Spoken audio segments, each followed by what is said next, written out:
Agree, good morning sa ating lahat-lahat sa ngayon. Magandang araw, magandang buhay sa ating lahat-lahat ng mga ka-farm, kabundok, kasaka. Isang magandang araw sa ating ngayon. At ulit, welcome to my channel, Agritech Mix TV, formerly Basic Technology Farming and All Adventures. Ngayong araw po, may ipapakita po ako sa inyong isang obra, isang landscape po ng bahay. Ito po ay bahay ni Mr. and Mrs. Eugene Amular. Matagal ko na po itong gustong ipakita sa inyong video na ito. Past month ay binisita na po namin ito, pero ngayong araw po ay gusto kong ipakita sa inyo kung ano ba nangyari dyan. Ang tumulong po sa kanya in financing, ang kanyang buntising asawa po, Ma'am Michelle Kaligan Amular, nasa Riyadh, Saudi Arabia po siya ngayon. Isa po siyang nurse, nagtatrabaho doon sa isang hospital. Hello, Day Michelle. Sa lahat-lahat ng mga kaibigan mo dyan, ka-work team mo dyan, ito na. Sana'y nasa mabuting kalagayan kayo sa ngayon. Itong ipapakita ko po sa inyo, as I've said a while ago, matagal ko na ito gustong i-vlog kasi nagandahan po ako sa mga ginawa ng aking first cousin at saka sa mga nagtrabaho doon. Kaya mga kaibigan, watch out, hintayin nyo po, susunod na po. Magandang araw, magandang buhay, hello!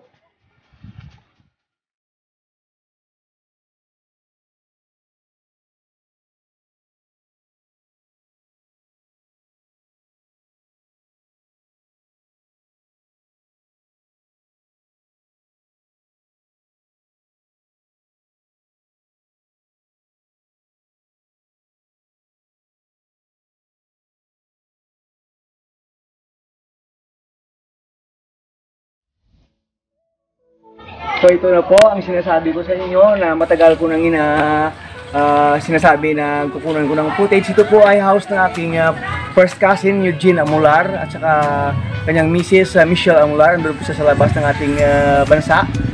Isa po siyang nurse. Siya po ang nag-fund nito ng pag-beautify ng kanilang bahay sa ngayong araw. Kaya gusto ko lang kayong ililibot. Ito po ang nakikita ninyong color na po ito ng mga painting na ito, gaya nito. At saka ang paggawa po nitong mga parang tabla ng kahoy, pero ito po ay made po ito ng simentadong paggawa. Yan po ay ginawa ni Sir Henry Montales po. Si Sir Henry Montales po ang gumawa ng mga ganito. Mayroon po siyang channel, shout out kay Sir Henry Montales. Ang kanyang channel po ay Simply Henry. Buksan nyo lang po at saka makikita po ninyo ang kanyang mga obra dyan. Sige po. Pero lahat ng mga besides po dyan, lahat ng mga makikita po ninyo, lahat po ito ay gawa na ni Sir Eugene Amular. First cousin ko po siya. At ipapakita ko sa inyo sa loob kung ano talaga ang nasa loob po nito. Tara po. Pasok po tayo. Ito po ang kanyang mini falls. Talagang siyang gumawa nito. Ilang buwan na natapos ito. Mayroon pa itong mga lights, may mga isda po. Ang iba po dito ay kinuha niyang mga concept niya sa iba't ibang obra galing po ng YouTube at saka personal way niya para paggandahin. Kung makikita po ninyo, iba-ibang klaseng stones po ang nandito dahil landscape po talaga ang concept nito. At kahit saan lugar na kinuha itong mga iba't ibang klase ng bato, mayroon po sa river, may mga binili po siya sa mga nagtitinda po ng mga iba't ibang klase ng stones.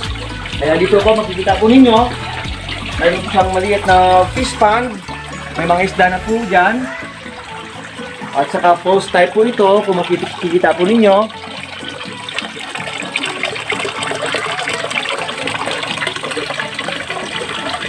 O yan po. O ayan po, nakikita na po ninyo, ang ganda po ano. Ano ba yung concept? Ba't dumating ito sa kanyang pag-iisip? Ano ba ang nangyari? Ano ba talaga ang naging cost? Ba't ganito na? Kasi po yung aking pinsan ko, artistic po yan. Graduate po yan ng architectural drafting. Graduate po rin po yan ng electronics. Kaya po mayroon po siyang Jeans Mellow Sound. Pag nangailangan po kayo ng sound system, mini sound system, pwede po. Basta Leon area lang, Jeans Mellow Sound.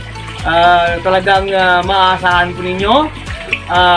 Nagdi-deal rin po siya ng Pepsi products dito sa amin, buong bayan ng Leon.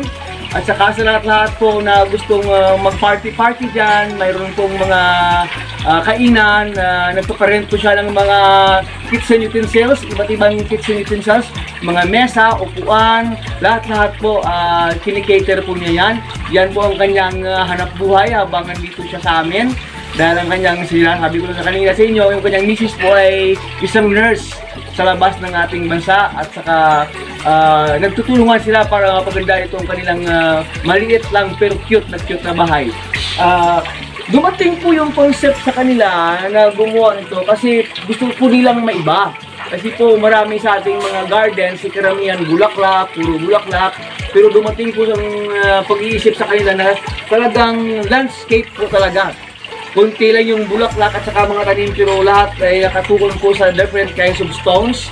At saka makikita po ninyo ang ganda po ng pag-arrange niya dahil po sa iba't ibang concept na po na tiniko niya. Kaya sana ay nagustuhan ninyo ang ating munting video ngayong hapon. Ay ililibot ko lang po kayo sa more po na makikita niyo dito sa loob ng at labas ng kanyang bahay para po ma-enjoy po ninyo. Maraming salamat po. Sana ay nagustuhan ninyo ang ating video ngayon. Sa lahat po nating nagsusubaybay, subscribe na po lahat ng subscriber, like, and comment po kayo. At saka baka mayroon ba tayong maibigay sa inyong kunting kalaman tungkol dito. Maraming salamat po.